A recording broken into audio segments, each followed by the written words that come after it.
Bonjour tout le monde. Aujourd'hui pour cette séance de mathématiques, nous allons travailler sur la géométrie. Donc c'est une séance de rappel, mais je vais aussi apporter quelques nouvelles notions. Donc on va travailler sur les segments, les triangles, les rectangles, les carrés qui sont des rectangles particuliers et les cercles. Donc il y a plusieurs objectifs, c'est-à-dire premièrement apprendre à tracer avec précision, être le plus propre, le plus précis possible, utiliser les différentes unités de mesure. Donc en géométrie, on utilise généralement les centimètres et les millimètres. Et enfin, savoir tracer avec soin, donc tout ce que l'on vient de dire, c'est-à-dire un segment, un triangle isocèle, un triangle équilatéral, un triangle rectangle, un rectangle, et tracer un cercle. Pour tracer avec précision, en géométrie, on utilise un crayon bien taillé, de telle façon que la mine soit bien pointue. On n'utilise jamais de stylo, bleu ou noir, jamais de stylo, et jamais de stylo effaçable non plus. Ça laisse des marques, c'est pas propre. La géométrie, c'était une discipline propre. Lorsque l'on trace un trait ou un cercle, on n'a pas besoin d'appuyer très fort avec le crayon sur la feuille. Il suffit simplement d'appuyer très légèrement, qu'on ait la marque, d'appuyer un peu plus si tu veux vraiment que ça soit bien marqué, mais on n'a pas besoin d'appuyer très fort. Parce que quand on appuie fort avec notre crayon sur la feuille, eh bien, ça laisse des marques. Et il suffit que l'on se trompe, on ne peut plus effacer. Du moins, on a des traces et ça ne fait pas propre. Pour tracer un trait bien droit, nos mains doivent avoir des positions bien particulières. Il y a une main qui tient la règle, bien fermement. Donc le mieux, c'est de s'appuyer avec ses doigts sur la règle. Tu le verras après dans les autres diapos. Donc ta règle ou ton équerre, bien sûr, ça dépend ce que tu utilises. Et dans l'autre main, tu as le crayon avec lequel tu traces. On utilise effectivement différentes unités de mesure, donc comme les centimètres et les millimètres. Tout ça, ce sont des unités de longueur pour mesurer une distance. Donc sur ta règle ou ton équerre, tu peux remarquer qu'il y a différentes graduations. On peut le voir juste en dessous sur le petit schéma. On a les centimètres, et en abrégé, ça s'écrit juste cm en minuscule. Et on a les millimètres. Millimètres, c'est plus petit que les centimètres, qu'on écrit 2m pour millimètre. Et effectivement, on remarque que 1 cm, c'est 10 mm.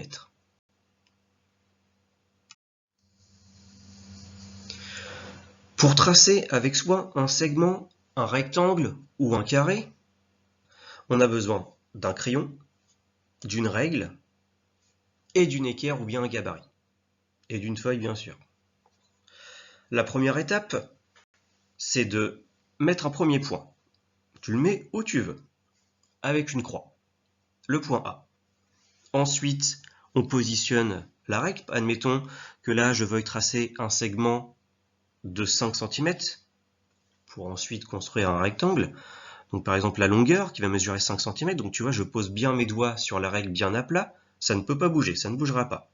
Ensuite, j'utilise le crayon et je trace. Troisième étape. Je positionne, là je veux construire un rectangle. Donc je positionne mon équerre sur le trait que je viens de placer. Le tracé, pardon. À la suite de ça, je positionne ma règle le long de l'équerre. Puis je retire l'équerre. Je peux ensuite donc tracer mon trait. Je trace un trait de la longueur voulue. Ici, j'ai tracé un trait de 3 cm.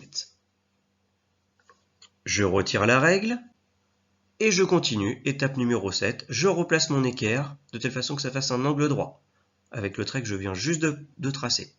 Je replace ma règle, je prends mon crayon, je trace le trait, je retire la règle. On en est à l'étape 10. Enfin, la dernière étape, si toutes les règles ont bien été respectées, tu n'as plus qu'à relier le point A et le dernier point qu'il reste.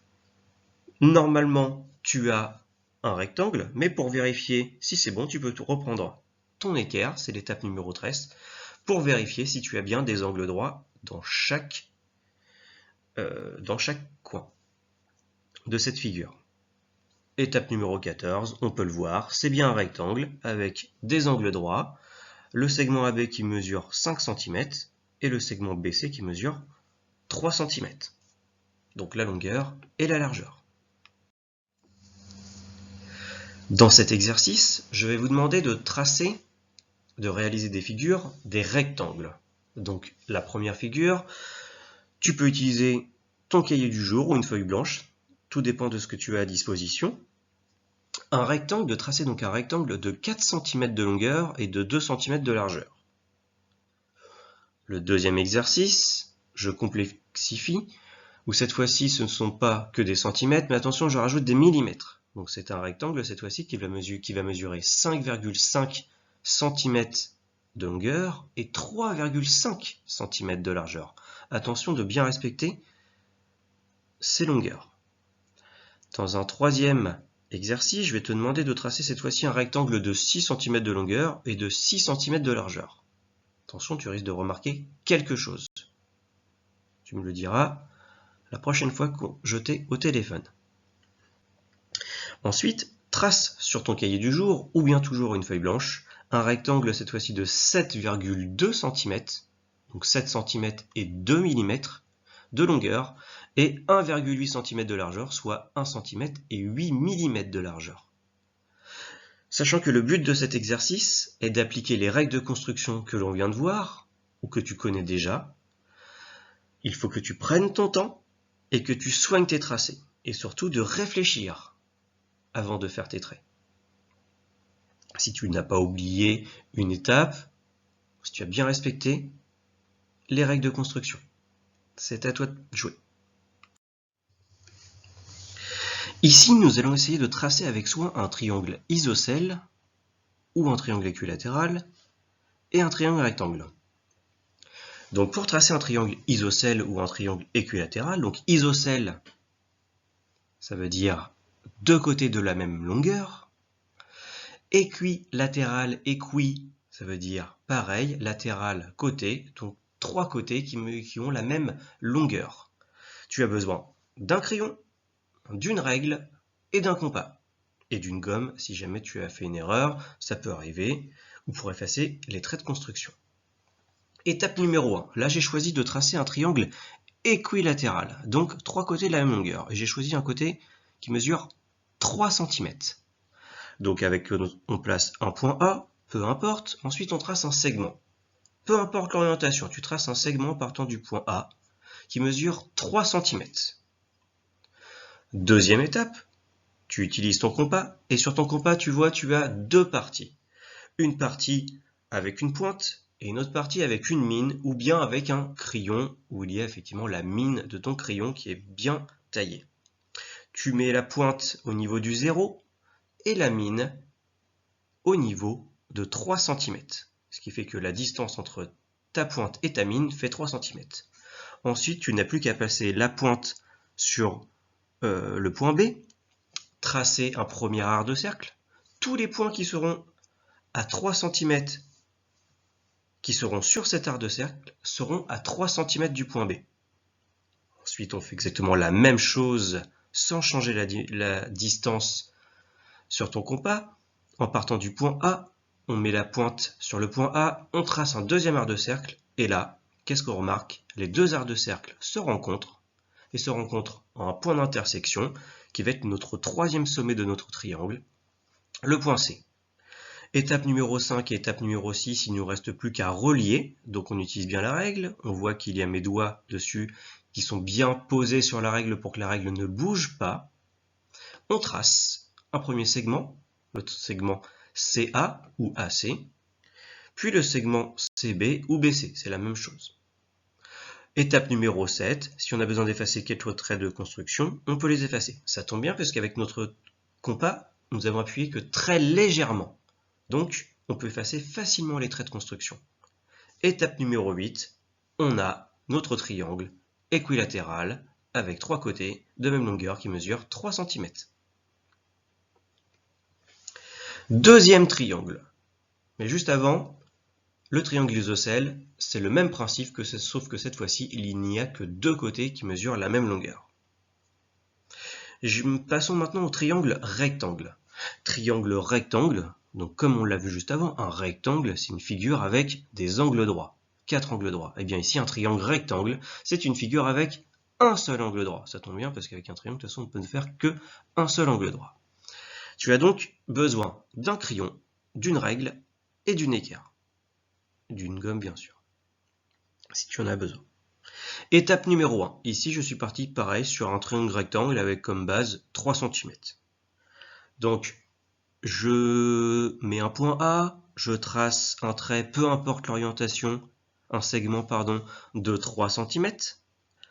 Étape numéro 2, je place mon équerre sur, ou mon gabarit sur ce segment, jusqu'au point A.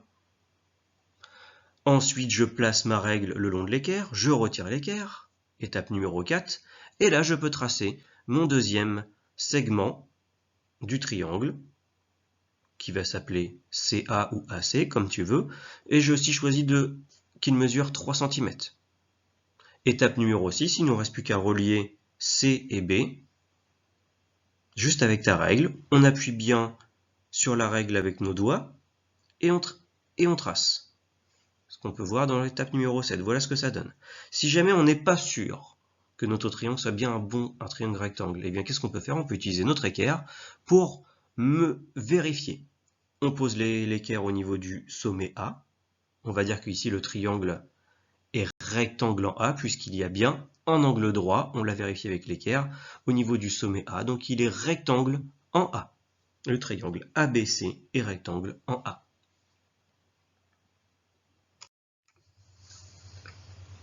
Dans cet exercice, c'est un exercice donc d'application pour apprendre à tracer des triangles.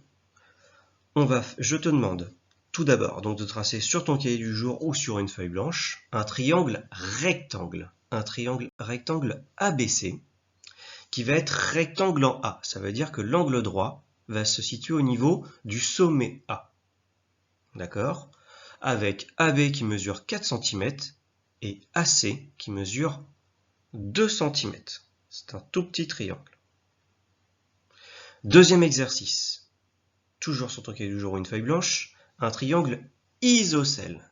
Cette fois, isocèle, donc qui veut dire deux côtés de même longueur, qui va s'appeler DEF, avec DE qui mesure 5 cm, et enfin, les deux autres côtés qui sont isocèles, EF et FD, qui vont mesurer tous les deux 6 cm.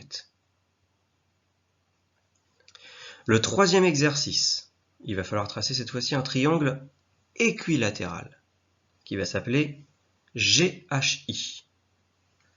Et j'ai noté que GH égale HI est égal à IG. Pourquoi? Parce que équilatéral, c'est trois côtés de la même longueur. Donc les trois côtés mesurent pareil. 6 cm. À toi de jouer.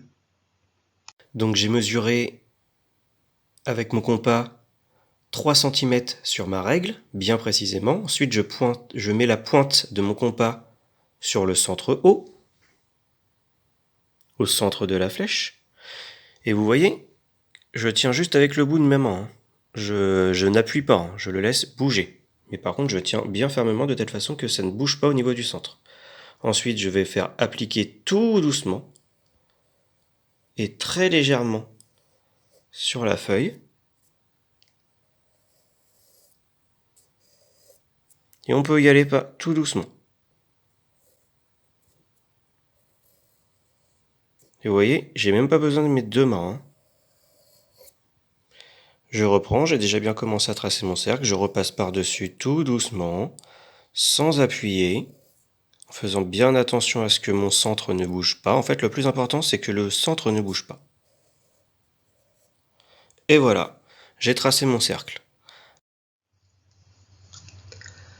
Dans cet exercice d'application, donc pour apprendre à tracer avec soi un cercle, je te demande de reproduire ce cercle-là, qui est donc à la bonne dimension, ce cercle de centre O et de rayon 4 cm. Le rayon, c'est ce qui part du centre et qui va sur le bord du cercle.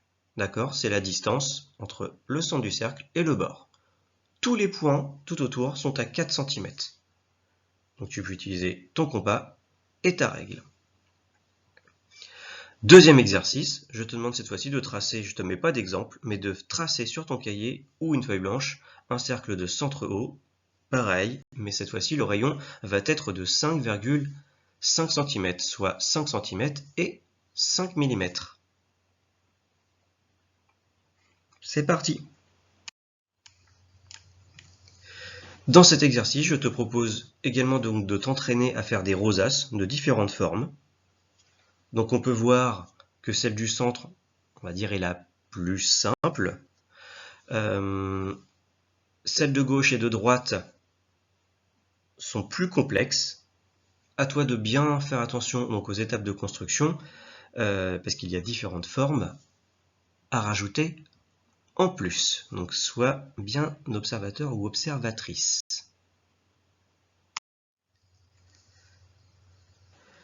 Hélas, je ne peux pas donner de correction étant donné que c'est de la géométrie, que je ne peux pas être là avec des calques pour passer par-dessus. Donc la seule solution, c'est que tu demandes à un adulte de vérifier si tes tracés, si les mesures sont bonnes. Toi, tu peux vérifier, tu peux t'auto-corriger, on va dire ça, t'auto-évaluer, en regardant si tes traits sont précis, si les mesures sont bonnes. Tu le sais très bien si c'est pas bon, si c'est bon ou si ce n'est pas bon, si tu as dépassé, si tu n'as pas respecté les règles. Donc voilà. Allez, bon courage!